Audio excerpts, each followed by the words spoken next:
Aí Israel sai do Egito, os 40 anos, vamos para um assunto interessante. Geograficamente falando, Israel, quando sai do Egito, o povo hebreu, quando sai do Egito, eles poderiam geograficamente chegar em poucos dias. Eu posso até ter a conta. Se fosse um grupo pequeno, 17 dias de caminhada. 17 dias se fosse um grupo pequeno. Pequeno. Como eu estou falando de um grupo de milhares de pessoas, alguns colocam milhões, a gente pode tratar sobre isso depois, a gente pode, pelo menos, aí dobrar ou triplicar isso aí, levando em consideração que tinha mulheres, crianças, animais. Então vamos colocar algo pouco mais de um mês. Então vamos botar 40 dias, porque me parece... Um número muito razoável para os 40 anos. Exatamente, me parece uma simbologia interessante. Até eu falo assim, 40 dias para espiar a terra, cada dia por um ano eu te dei. Só que, pessoal, eles não ficaram 40 dias, que era o que geograficamente levava. Eles levaram 40 anos. Ficaram literalmente andando em círculos ali na Península do Sinai. Durante 40 anos. Até morrer toda aquela galera. Exatamente. Vamos lá. Tem algumas coisas que me chamam a atenção na fase do deserto. Eu queria que você me esclarecesse. O primeiro delas é como é que pode um escravo, porque o povo hebreu era escravo, no meio da sua caminhada para a liberdade, porque o maior anseio do ser humano, isso é ciência, é a liberdade. Ele não consegue lidar com escravidão. Liberdade, e alguns chamam também de felicidade, mas a liberdade ainda é mais forte do que a felicidade. A busca, o anseio do ser humano.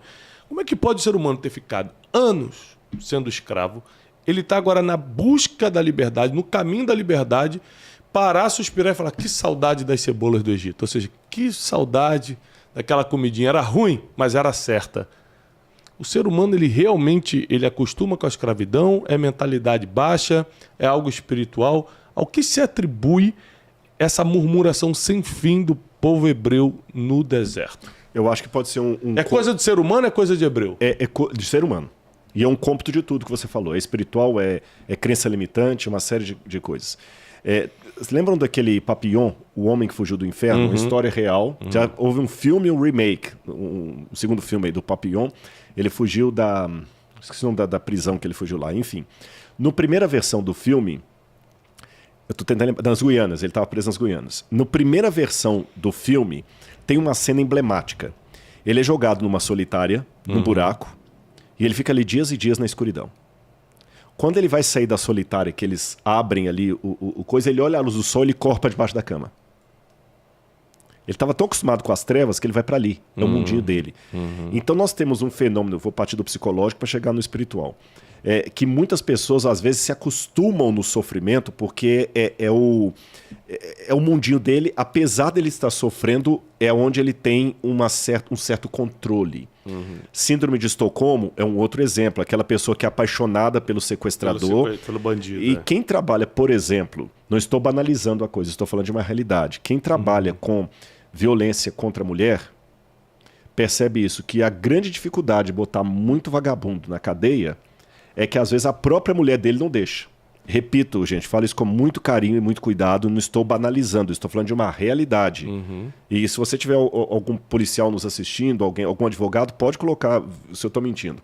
A maior dificuldade, às vezes, para colocar um vagabundo na cadeia é convencer a mulher que apanhou a fazer queixa-crime contra ele. Sim. Porque às vezes ela tem medo de uma represália dele, tem medo dele não ficar preso e ir lá e vingar, tirar o filho dela.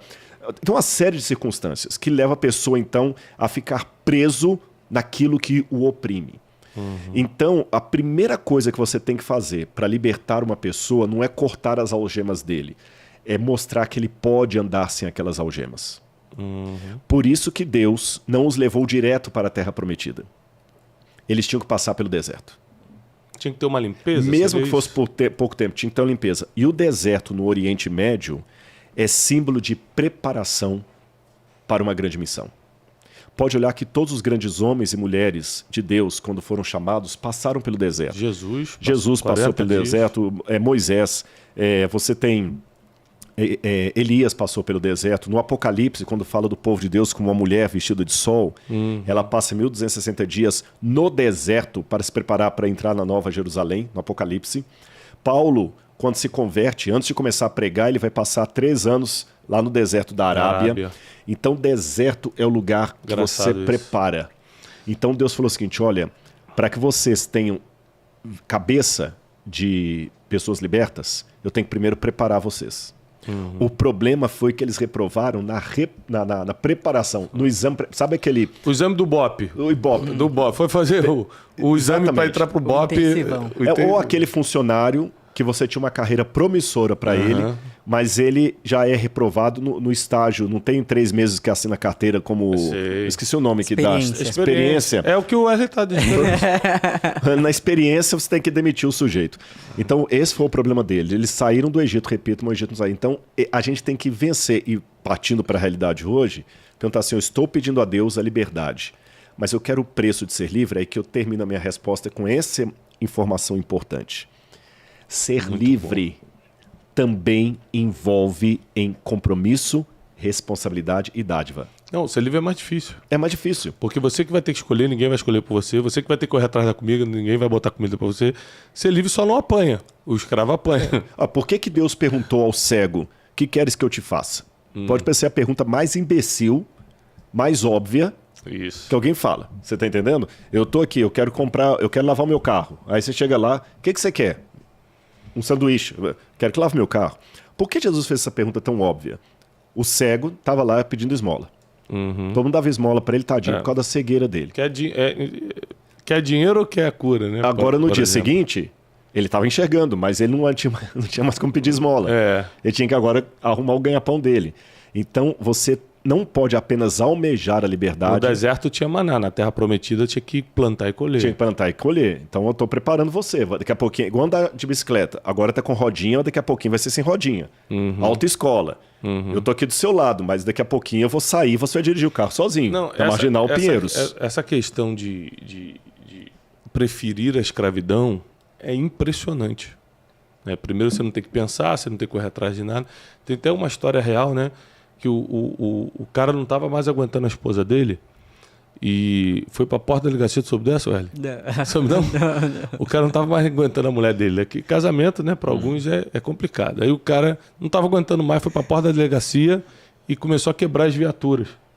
Começou a dar paulada nas viaturas para quebrar as viaturas para ser preso. E aí os policiais tiveram que prender, porque o cara danificou. E falou: o que houve? Ele falou: moço, eu não sou bandido, não sou nada, eu só não aguento mais minha mulher, eu quero ser preso, eu quero ficar na cadeia. E aí passou por julgamento e deram 10 anos de prisão domiciliar pra ele.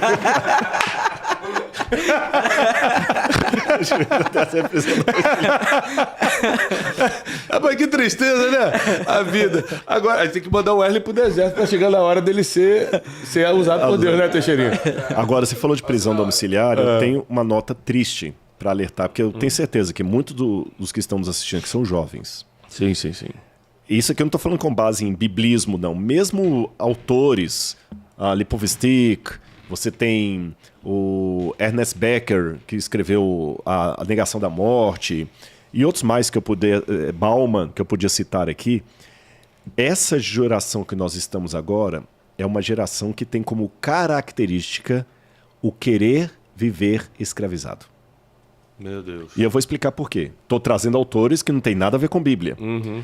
Porque, como a gente falou, a versão de homem livre, de mulher livre, ela impera que você tenha responsabilidades que hoje os jovens não querem ter. Por isso que o pessoal faz piadinha nos stand-ups da vida aí, nos programas humorísticos, daquele cara de 48 anos que ainda está morando na casa da mãe. Você entendeu? Assistindo Game of Thrones, jogando Minecraft, jogando Minecraft e xingando com a mãe porque ela foi lá e, desculpa, ela tirou a pizza suja que estava debaixo da cama dele lá. Você tá entendendo?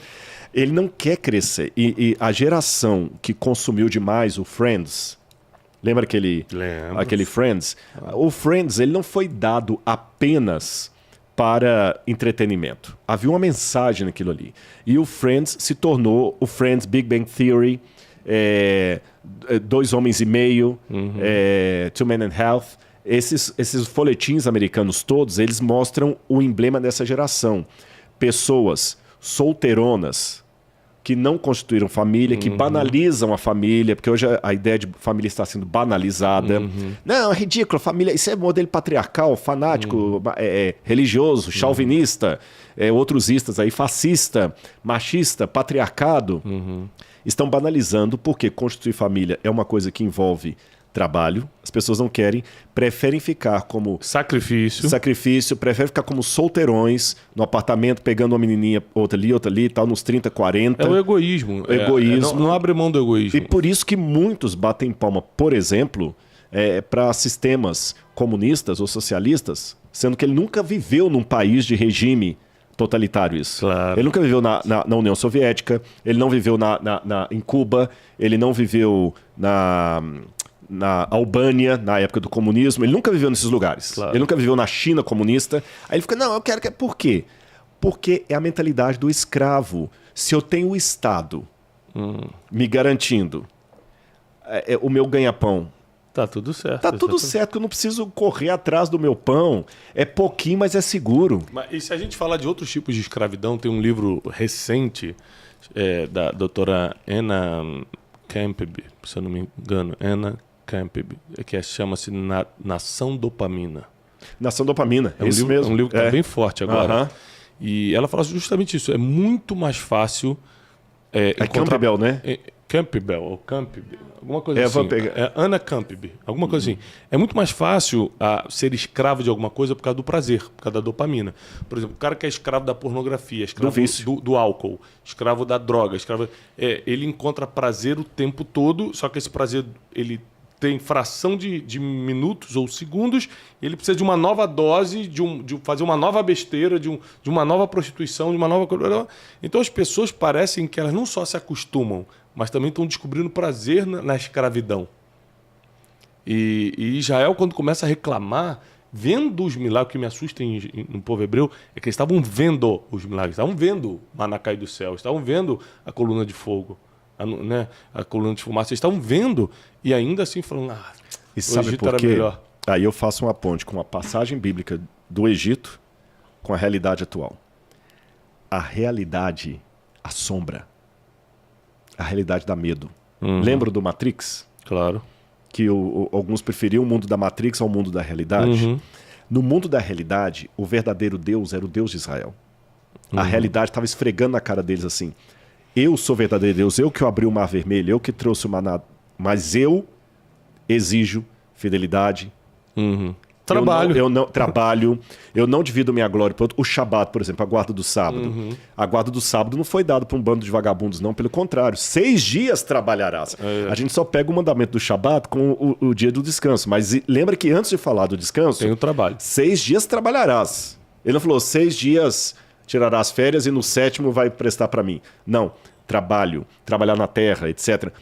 Honra teu pai e tua mãe na terra que o Senhor teu Deus te dá, para que sejam longos os dias na terra. Então você tem que produzir. Agora, eles não querem essa realidade. Aí, como eles não querem essa realidade, eles, para manterem a condição de escravo, eles fogem para quê?